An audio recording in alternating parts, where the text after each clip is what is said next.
ನಮಸ್ಕಾರ ರೀ ಬೆಳಗಾವಿ ಎಮ್ಮಾರ್ಗೆ. ನಾನಿವತ್ತು ಬಂದಿರೋದು ಬೆಳಗಾವಿಯ ಕಿಲ್ಲಾ ಹತ್ತಿರ ಒಂದು ಆಸ್ಪತ್ರೆ ಇದೆ. ಅದು ಯಾವುದು ಅಂದರೆ ಹಳೆ ಕಾಲದ್ದು 1967ನಲ್ಲಿ ಸ್ಟಾರ್ಟ್ ಆಗಿದೆ.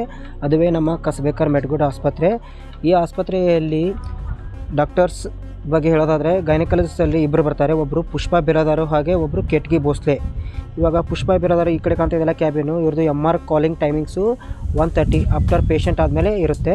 ಹಾಗಾಗಿ ಕೆಟ್ಗಿ ಭೋಸ್ಲೆ ಅವ್ರದ್ದು ಆ ಕಡೆ ಕಾಣ್ತಾ ಇದೆಯಲ್ಲ ಕ್ಯಾಬಿನು, ಇವ್ರದ್ದು only Tuesday and Thursday after patient ಆದಮೇಲೆ 1:30ಗೆ 5 ಜನಕ್ಕೆ ಮಾತ್ರ MR ಕಾಲು.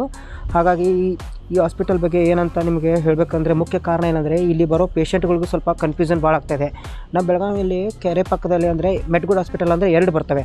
ಒಂದು ಮೆಡ್ಗುಡ್ ಹಾಸ್ಪಿಟಲು, ಇನ್ನೊಂದು ಕಸಬೇಕರ್ ಮೆಡ್ಗುಡ್. ನಾನು ಬಂದಿರೋದು ಹೊತ್ತು ಕಸಬೇಕರ್ ಮೆಡ್ಗುಡ್ ಆಸ್ಪತ್ರೆ. ಇದು ಮೆಡ್ಗುಡ್ ಹಾಸ್ಪಿಟಲ್ ಅಂದರೆ ಯಾವ ಥರ ಇದೆ ಅಂತ ಇವಾಗ ಒಂದು ಫೋಟೋ ಹಾಕ್ತೀನಿ ನೋಡಿ. ಅಲ್ಲಿ ಡಾಕ್ಟರ್ ಸಾತ್ವಿಕ್ ಮೆಡ್ಗುಡ್ ಇರ್ತಾರೆ.